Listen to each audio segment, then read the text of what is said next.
새정치민주연합에서 국회의원을 하고 있고, 세월호 참사가 일어났을 때 새정치민주연합의 세월호 대책위원회 위원장을 맡았었고요. 그리고 세월호 국정조사할 때 국정조사위원으로 참여도 하기도 했습니다. 우리나라 시스템 전체를 둘러본다고 해서 굉장히 광범위하게 해야 되는데 어떻게 할까 고민을 많이 했는데, 어쨌든 이런 기회를 갖게 된 건 굉장히 기쁜 일이고, 저로서도 과거에 이렇게 민주화운동 같이 해왔던 동지들 또 선배 후배들 만나서 이런 얘기 할 수 있다는 게 참으로 영광스럽다 이렇게 생각하기도 하고, 요즘 하도 죽 쓰고 있어서 가서 얘기하는 게 참 쪽팔리다 이런 생각도 함께 하면서, 세월호 문제를 접하면서 이거 정말 간단한 문제가 아니겠다. 5.18이 당시에 시대적인 과제가 소위 정치적 민주주의, 소위 군사독재 정권, 그리고 군사독재 정권을 둘러싸고 있는 권력구조와의 싸움이 5.18이었다면, 그것을 진상규명하는데 그것이었다면, 이 세월호는 권력의 핵심과 연결되어 있기 때문에 5.18 문제와 결코 뒤처지는 문제가 아니다 이렇게 보여지고, 시대적 과제를 다 담고 있고, 박정희 정권이 갖고 있는 반민주적 성격에다 거기다 더 붙여서 최근에 소위 신자유주의까지를 포함하는 이런 경제적 민주주의의 문제까지를 포괄하고 있는 그런 문제이기 때문에 지금 우리 시대적 과제를 그대로 안고 있는 문제고, 앞으로 우리 사회를 규정하는 굉장히 중요한 문제이겠다 이런 생각을 쭉 하고 있었고요. 그래서 이게 우리 사회의 시스템상 어떤 문제를 갖고 있길래 이렇게 복잡한가 이런 얘기를 좀 하는 게 좋겠다 싶어서 저런 거 만들어 가지고 왔습니다. 뭐 설명할 거 없이 저 세월호 참사는 결국은 이제 사람보다 돈이 먼저인 천박한 한국 사회를 그대로 보여주고 있는 참사다 이렇게 보여지고, 저희가 국정조사를 하면서 봤던 커다란 문제들은 저런데, 국회, 검찰, 해수부 해피아, 감사원, 중대본, 청와대, 해양경찰 이렇게 커다랗게 좀 시스템으로 보면 저런데 문제가 있었던 거 아닌가 이렇게 보여집니다. 첫 번째 문제는 이 해운법 시행규칙 개정인데요. 뭐 다들 언론을 통해서 봤습니다만 간단하게만 말씀드리면, MB정부의 2009년 1월달에 해운법을 20년에서 설령을 30년으로 완화하는데, 저게 국민권익위원회가 행정규칙 제도 개선 그 방안으로 저렇게 20년에서 30년으로 연장된다면 200억 이상의 경제적 효과가 있다. 권익위원회가 이렇게 발표를 합니다. 그것을 토대로 해서 한국해양연구원이 국토부가 발주한 해양연구원에서 저걸 연구하면서 용역보고서를 내는데, 그 보고서에 저 내용이 들어갑니다.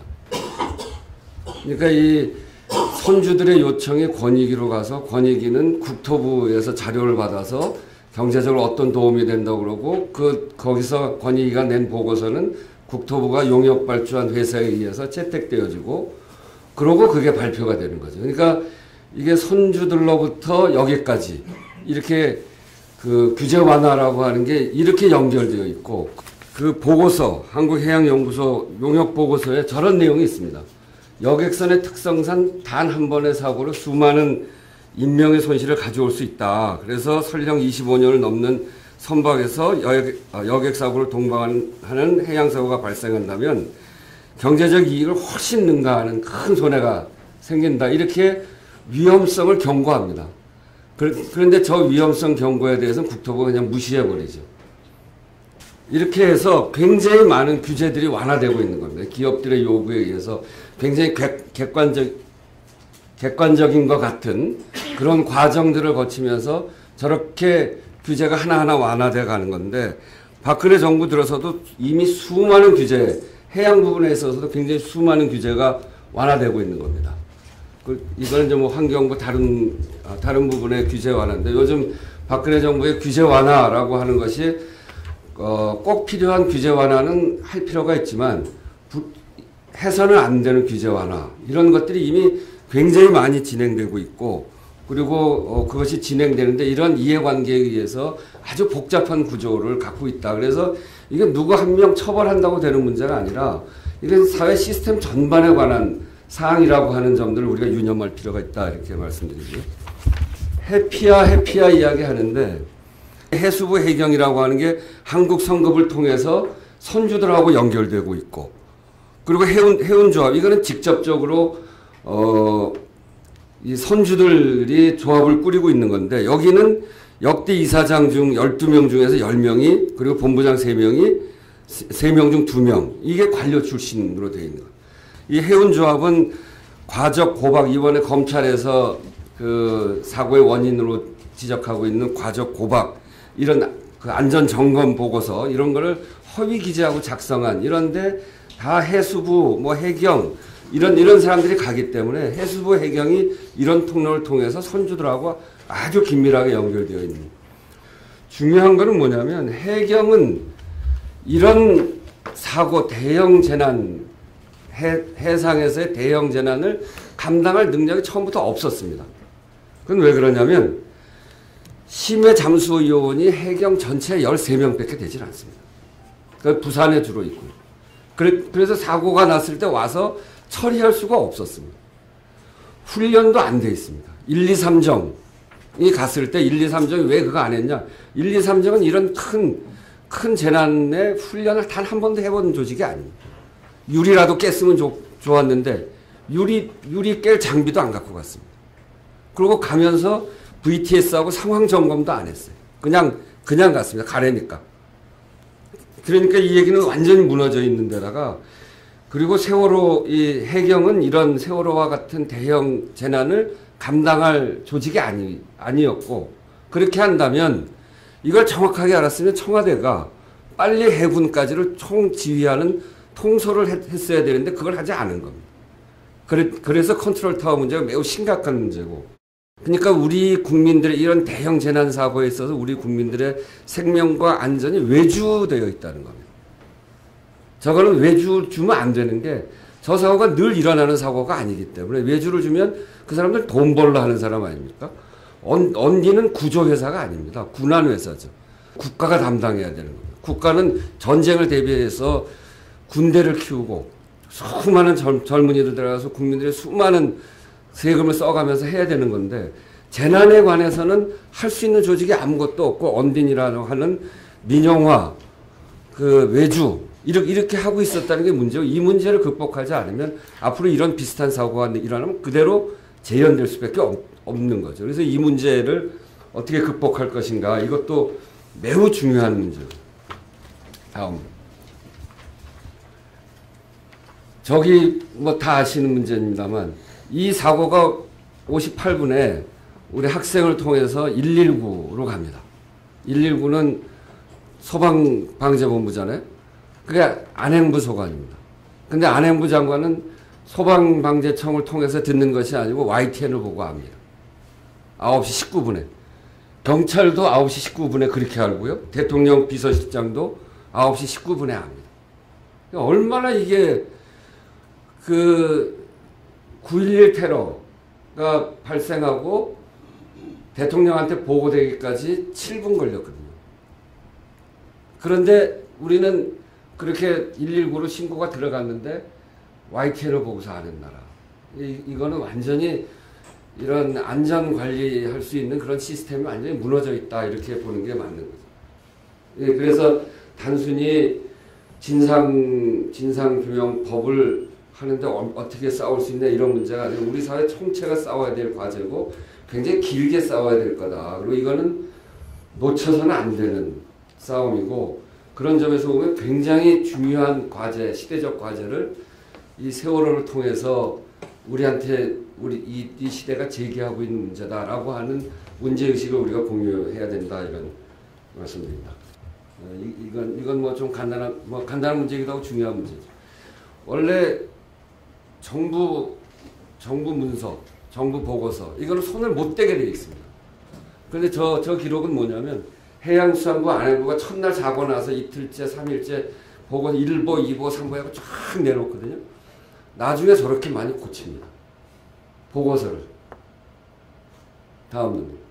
그래서 어떤 보고서를 고치냐면 저건 언제 거냐면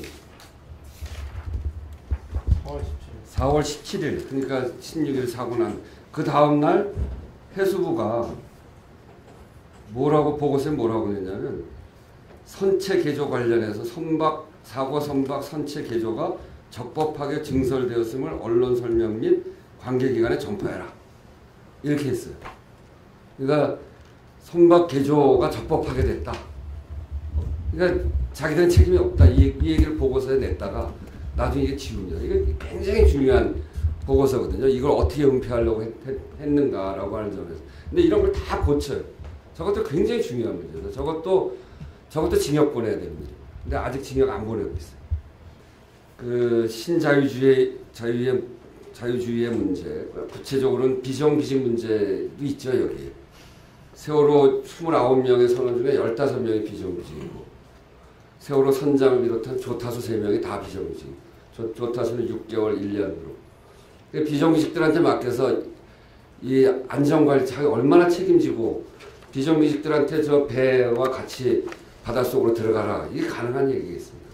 이렇게 유지되는 사회의 문제, 그 다음에 아까도 말씀드린 민영화, 외주화 이런 문제, 관료주의, 부척 한마기, 이런 우리 사회의 총체적인 문제고, 그래서 쉽게 되진 않을 것이다. 그리고 그 상당수의 사람들이 어떤 방식으로든지 조직해 갈 텐데, 지금은 최근 한 달 동안 굉장한 난관을 봉착해서 이걸 어떻게 가야 될지, 다음 전당대회 어떻게 치러야 될지 이런 것도 함께 고민하고 있고, 시민사회까지를 포함해서 다 지금 질이 밀려져 있기 때문에 결국 이것을 다시 세우는 것은 구체적인 정치 권력이라고 할 수 있는 정치권에서 다시 세우는 수밖에 없지 않냐. 그런 책임들을 공유하면서 해보자 하는 고민들을 나누고 있습니다. 근데 그것이 국민들에게 또 우리들에게 어떻게 구체화될지 아직은 자신 있게 이야기할 수 없는 상황이어서 그런 고민을 갖고, 그렇지만 당내에서 이런 문제를 계속 제기해 나가겠다는 말씀드리면서 발제를 마치겠습니다. 감사합니다. 초기에 11시 1분인가 MBC에서 이제 전원 구조됐다라고 했을 때 우리 가슴을 쓸어내렸었고, 그런데 또 잠시 후에 보니까 하나도 구조 못했던 이런 부분들이 있었던 거죠. 그래서 골든타임 다 놓치고 이렇게 됐던 건데, 그 사고 현장에서 정부는 진짜 우왕좌왕하면서 구조본부만 뭐 10개가 넘는 구조본부가 있었고, 이 구조본부들이 전혀 이게 체계화되어 있거나 이러지도 않고 했던 것들이 좀 보였었고요. 그래서 난립했다고 하는 표현이 좀 맞을 것 같고요.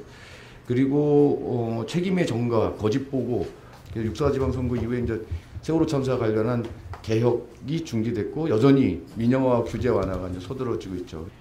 그 뒤에 이제 유병원 등 구원파에다가 책임을 전가했고, 그 유병원 체포쇼에 이제 국민들을 현혹하게 만들었습니다. 그래서 정치 공작적 성격이 매우 짙죠.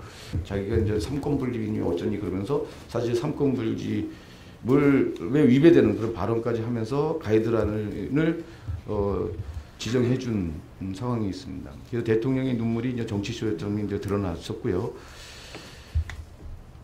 민생법안 처리만 이제 국회에 요구하고 있는 상태죠. 그래서 진상규명을 위한 노력은 일찍 거부하고 있거나 차단하고 있다. 그래서 특별법이 보다 더 예리하게 자신을 겨냥하는 것을 차단하려고 애를 쓰고 있는 모습들이 이제 역력해 보입니다. 정치권은 초기에 이제 국민적 애도 분위기에 편성해서 진상규명 및 책임자 처벌 의지를 천명을 했지만, 국정조사판이 열리게 되자 여당은 적극적인 방어로 돌아서게 되고, 유가족에까지 이제 막말을 해야 되면서 공세로 이제 전환하게 됩니다. 그 이후에 이제 일베까지 이어진 유가족 모독과 조롱의 진원지 역할을 여당이 이제 해내고 있었고요.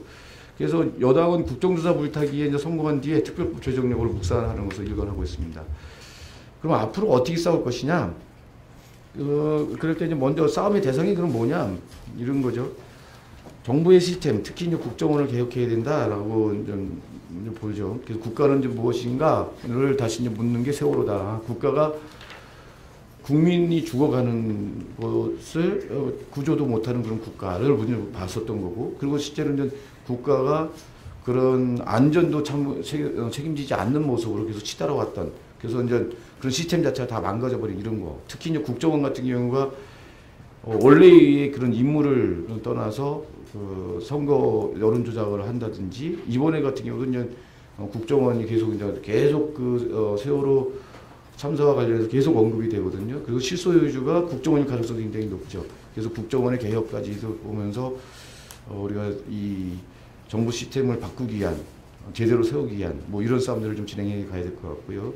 그다음에 민영화 규제 완화 이런 부분들이 지금 확대되면서 계속 위험이 계속 전가되는 이런 시스템으로 이제 와 있었는데 이런 한국 자본주의 시스템 자체를 건드리고 가야 되지 않냐. 이대로 계속 이런 방향으로 진행돼 간다라고 하는 거는 또다시 이제 세월호 참사 같은 비극이 되풀이될 수밖에 없는 이런 거다라고 본다면 한국 자본주의에 대해서 한번 이번 기회에 점검을 하고 이런 부분들에서 안전한 사회를 만들기 이루기 위해서는 어떻게 돼야 되는가라는 것들을 한번 해나가야 될 것 같습니다. 그 다음에 이제 부정부패를 낳는 시스템도 우리가 개혁을 해야겠죠. 소수가 독점하는 경제와 정치 시스템 자체를 개조해 나가고 이런 것들이 다 우리가 싸워야 될 그런 대상들이다. 싸움의 방향은 뭐 간단하게 그냥 정리를 해봤는데요. 소수가 아닌 다수의 투쟁으로 좀 하자. 이게 이제 세월호 참사 국민대책회의가 좀 만들어질 때 제일 힘들었던 게 청와대를 가자라고 하는 거였죠. 청와대부터 가자고 좀 했을 때 그거 좀 더 준비하고 가자라고 이렇게 이제 말릴 때 비난을 엄청 받았습니다. 그래서 만약에 그때 청와대로 국민대책회의가 청와대로 가는 거를 결정하고 갔다고 한다면 굉장히 폭넓게 시민들이 참여하는 그런 투쟁으로 발전하지 못했다라고 생각이 듭니다.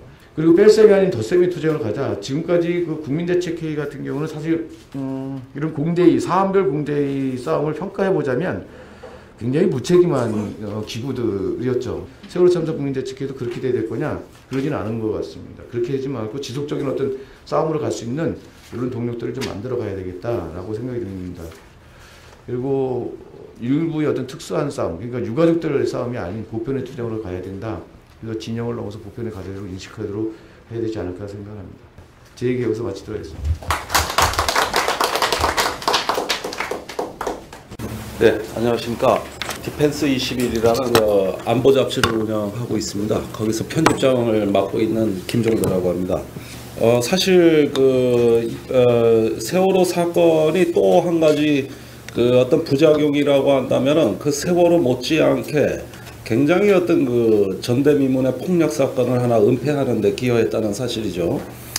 28사단에서 이제 윤승주 일병이 사망한 게 4월 7일입니다. 그런데 최근에 그때 당시에 왜 냉동만두를 먹다가 기도 폐쇄가 돼서 그냥 질식사로 사망했다는 이런 엉터리 발표를 그것도 제때 하지도 않고 이렇게 그 사건이 미흡하게 처리된 이유가 뭐냐 하면은 계속 국방부나 예비역 장성들이 TV에 나와서 변명할 때마다 바로 이 세월호를 꼽고 있어요. 4월 7일 날 사망했을 때는 무인기 때문에 시끄러워서 제대로 발표를 못했고 그 다음에 4월 16일에는 세월호 사건이 발생했기 때문에 또 발표를 못했다. 이렇게 얘기를 한단 말이에요. 그러면은 지금 우원식 의원님 말씀 들어보니까 저 세월호도 제대로 대처를 못했는데 그걸 핑계로 또 다르게 대처를 못한 것을 또 덮고 있단 말입니다. 그러니까 이런 점에서 도대체 세월호가 윤일병 사건하고 무슨 관계가 있는 것인지 아무리 생각해도 저는 논리적인 연관성을 찾지를 못하겠습니다. 아마 세월호가 없었다면 또 다른 핑계를 댔겠죠. 그렇지만은 지금 군대와 이 사회에서 일어나고 있는 일련의 사태들은 어떻게 보면 개개인 사건으로는 우발적으로 보일 수도 있겠습니다만은 우리 사회의 어떤 발전 단계를 표상하는 하나의 어떤 징후들이라고 저는 인식합니다. 윤일병 사건도 지금 쟁점은 군인권법을 제정하느냐 마느냐, 세월호 특별법이 제정되듯이 윤일병 특별법이 만들어지느냐 안 만들어지느냐 이 논점도 유사할 뿐만이 아니라 그 처리 방식도 대단히 유사합니다. 다만 이 사건이 시간적으로 분리되어 있어서 별개의 사건인 것 같습니다만은 내면적으로 보면 상당한 공통점이 많죠. 제가 엊그제 상군사령부 보통군사법정에 가서 이번에 윤일병 공판을 1시간여 정도 재판을 방청하고 나가지고 사실 저 나름대로는 굉장히 충격적인 어떤 하나의 일면을 봤다고 생각을 합니다. 가해자인 이병장은 제가 보기에 거의 완벽한 독재자의 풍모를 갖추고 있었어요. 심지어 재판장에서도 시선 한번 흔들리지 않고 고개 한번 떨구지도 않고 아주 최고도 당당하고 나머지 5명의 피고인들은 전부 쥐구멍이라도 찾을 듯한데 유독 그 한 사람만 어떤 여전히 카리스마를 발휘하면서 구속이 돼 있는 이 순간에도 그 내무반 병영의 질서는 아직도 관찰이 되고 있더라는 얘기입니다. 특히 5명이 전부 일관된 진술이 이병장의 지시로 때렸다. 죽은 윤일병을 말이죠. 이렇게 전부 다 일관되게 진술하고 있을 뿐만 아니라 그 이병장은 평소에 자기 돈까지도 써가면서 병사들을 또 상을 줬습니다. 말하자면 성매매도까지도 시켜준 거예요. 그러니까 완벽한 독재자의 어떤 여건을 갖추고 있었던 게 구타만 한 것이 아니라 질서를 유지하고 그러면서 구성원들의 임무를 구체적으로 보여야 할 뿐만 아니라 적절할 때는 사기도 올려줄 수 있는 이런 어떤 그 금력까지 보유해서 완벽한 통치 체제가 이루어지고 있었고 이러한 어떤 장악력이나 카리스마는 극기하는 자기 상관인 하사까지도 장악을 합니다. 그런데 놀랍게도 이것은 그렇게 특별한 사건이 아니고 우리가 아는 20대 세대 전반에 관철되고 있는 새로운 질서의 유형이라는 점을 주목을 해야 된다는 겁니다. 과거에는 개인이 집단을 처벌한 것이 우리가 여러분들이 알고 계시는 병영입니다. 그 시절엔 다 그랬을 거고 그럼으로써 어떤 그 질서가 유지됐다고 한다면은 지금은 그렇지 않습니다. 집단이 개인을 처벌합니다. 가장 약한 개인 한 명한테 가하는 처벌이거든요. 그런 것이 과거와는 정반대로 울리는 이 한국 징병제 내에서 진화된 다른 악마, 우리가 모르는 악마가 존재한다는 것이고 이게 가장 일반적입니다. 그런데 상병이나 병장쯤 되면은 두들겨 팰 수는 없지 않습니까? 그럴 때는 그냥 무시해버립니다. 투명인간 취급을 하는 거죠. 그러면은 그 개인이 집단에 다시 보복을 합니다. 그게 바로 22사단에서 일어난 임병장이 총기 난사 사건입니다. 따돌림을 받는 개인이 그 집단에 복수를 하는 거죠. 그러니까 복수를 해서 죽으면은 윤일병이 되는 것이고 그 다음에 거기에 대해서 집단에 복수를 하면 임병장이 됩니다. 그러니까 결국은 같은 원리라는 것을 알 수가 있겠고 이 여러 가지 이것이 벌어지는 어떤 핵심의 메커니즘은 집단이 그 집단의 규율을 위반하는 한 사람을 지목해서 처벌한다. 바로 어떤 그 작은 하나의 전체주의 사회가 여기서 이제 발생하고 작동을 하기 시작을 하는 거죠. 그런데 더 황당한 건 피해자들의 의식구조입니다. 이런 부분을 절대 외부에 고발하거나 신고하지 않습니다. 이건 학교나 군대가 똑같은데 그것은 이런 심리가 있는 거죠. 이 폭행을 견딤으로써 나도 언젠가는 강해질 수 있다는 이런 어떤 희망입니다. 그러면서 언젠가 그자가 다시 강자가 되면은 또 다른 약자를 찾아내는 거죠. 이름으로써 이제 폭력이 대물림되고 이러는데 그것이 가장 극단화된 두 집단은 바로 학교와 군대이기 때문에 폭력의 양상이 아주 유사하게 나타납니다. 학교에서 왕따가 있듯이 군대에서도 집단이 개인을 처벌하는 이런 것들이 굉장히 유사하게 나타나게 되는데 그런 집단의 특징을 보면은 인간에 대한 공격 행위, 공격 본능이 발휘되는 첫 번째 그 조건은 극단적인 권력의 비대칭적 관계입니다. 이번 사건도 그렇습니다. 그건 뭐냐면은 그 약자가 이병장이라는 강자가 자기의 전능함, 자기의 불완전한 자아가 누군가를 지배함으로써 강해지고 그럼으로써 전능해지는 이것을 끊임없는 재확인 과정이 되는 것이고 따라서 죽은 윤일병은 이병장의 확장된 육신입니다. 그 어떤 자기의 어떤 개인 범위를 초월해서 확장되는 하나의 육화된 희생물로서 하나의 이런 관계가 설정이 되게 되고 그 수단은 바로 그 어떤 폭력, 성희롱 그 외에 기타 등등의 어떤 규율의 강조 형태로 나타나는데 거기에 이것을 단순히 이병장 한 명이 윤일병 한 명을 두들겨 팼다면 개인과 개인 간의 관계에서는 대개 죄책감이라는 것이 있습니다. 나중에 뉘우치는 경우가 있습니다. 그런데 집단이 여기에 가담해가지고 이병장의 어떤 지도하에서 개인을 폭행했을 때는 아무도 죄책감을 느끼지 않습니다. 흔히 보면 왕따 사건에서도 대부분의 학생들은 그로 인한 어떤 폭행, 자살, 뭐 여러 가지 어떤 상해가 있다 하더라도 절대 죄책감 느끼지 않습니다.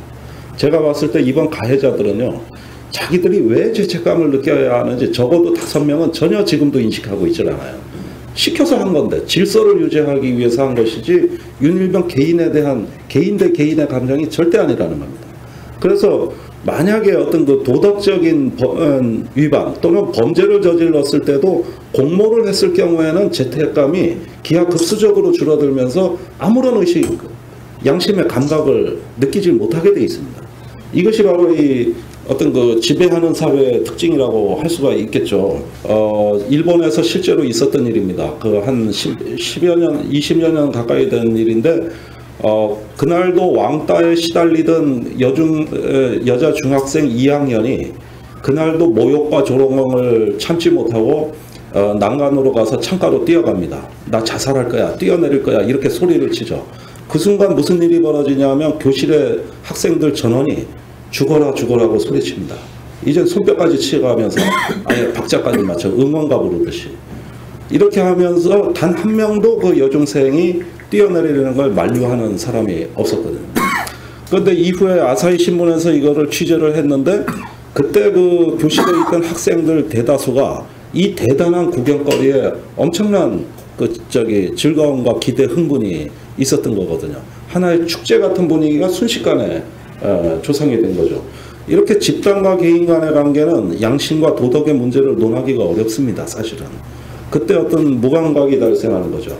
그 유민희 아빠 김영호 씨가 단식을 하면서 광화문에서 농성을 하실 때 연극 배우 한 사람이 자기 SNS에다가 죽어라 그랬습니다. 그 즉시 댓글이 붙기 시작해가지고 다 같이 죽어라 죽어라고 또 댓글을 달고 그럼으로써 그것이 결국은 일베가 광장으로 나오게 되는 하나의 기폭제 역할을 하게 되는 현상이 나타나는데 이 현상은 그때 중학교 교실에서 이루어졌던 현상과 똑같은 현상입니다. 그리고 그 다음이 더 유사한데 그 이후에 일베가 계속 축제 분위기죠. 너무나 유쾌한 경험, 치킨과 맥주를 먹고 광화문에서 누군가를 모욕함으로써 얻어지는 그 어떤 가학의 즐거움. 우리 40, 50대가 철저한 자기 반성이 있지 않으면 안 됩니다. 왜 그러냐? 이 부분은 지금의 제가 병영을 둘러보면서 상당히 좌절하게 만든 그 20대의 어떤 그 집단 문화, 이것이 단순히 군대에만 그치지 않더라는 겁니다. 모든 것이 그 계층과 서열, 어떤 그 지배 관계 또는 차별의 관계로 거의 완벽할 정도로 움직이는데 얘들 누가 이렇게 만들었습니까? 우리 자신입니다. 이 괴물들 누가 만들었느냐? 지금 40, 50대가 만든 겁니다. 세월호에 관심이 있을까요, 얘들이? 그 죽은 건 안타깝지만은 왜 살아남은 사람들이 거저 먹으려고 하냐? 여기서 빠져나가는 거죠.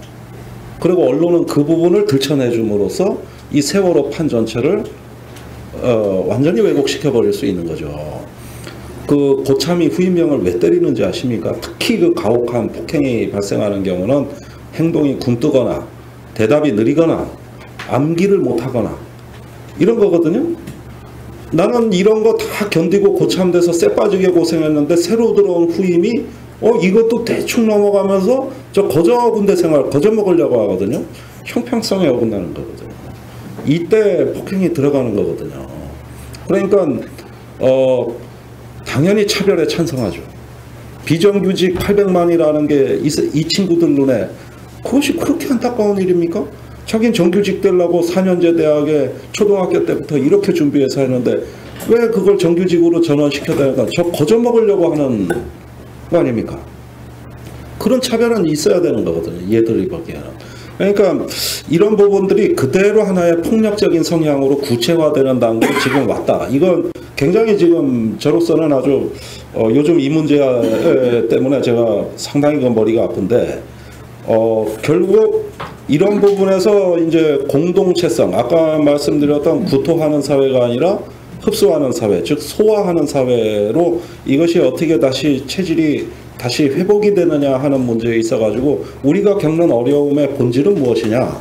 사회적인 차별과 서열의 구조, 중간 집단 전체주의 문화를 우리가 대적하기에 너무 우리 힘이 약한 겁니다. 그러니까 결국은 이 괴물을 만든 건 우리 자신이에요. 그러니까 어떤 그런 점에서 작금에 일어나고 있는 그 폭력의 본질은 이미 사회적으로 용인되고 조장되고 강화되고 있다는 현실을 저희가 알아야 된다고 저는 생각합니다. 그러면은 이런 것들이 사회 전체적으로는 그나마 관리가 되지만은 조금만 우리 눈에서 벗어난 중간 집단에서는 오히려 우리 상상을 초월할 정도로 강화되고 있다는 거. 그것이 이번에 세월호에도 그 단상의 일면이 드러남으로써 세월호의 유족들은 이제 드디어 소수로 전락한 거예요. 그러다 보니까 다수 대 소수라는 이제 대립구도가 그때부터 관찰하고 여기에 이러한 어떤 프레임에 대중들이 동원되기 시작함으로써 이 문제가 이제 왜곡이 되는 거죠. 자, 이제 결론을 내리자면, 예,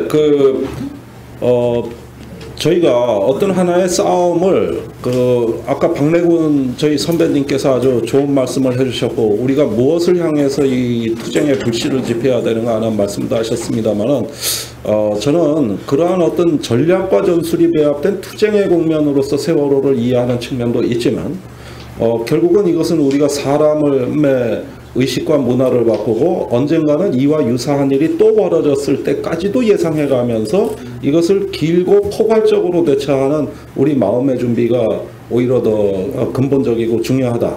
그런 면에서 저는 뭐 가끔 SNS에 우리 40, 50대 반성하는 모임을 조직합시다 하는 제안도 했을 때 많은 호응을 받았습니다만 실제로 반성 모임은 안 열렸지만 말이라도 그랬습니다만 이것은 조금 더 싸움을 길게 보자는 취지입니다. 그럼으로써 우리가 이제 앞으로 주도해야 될 어떤 새로운 어떤 이 대한민국 여기에서 제기되는 안전의 문제 이런 문제뿐만이 아니라 정치의 문제 이런 것까지도 조금 더 어떤 새로운 어떤 동력으로 보완하고 다시금 좀 정비할 수 있는 어떤 성찰과 다짐이 시급하다는 말씀을 드리면서 말씀 마치겠습니다. 감사합니다.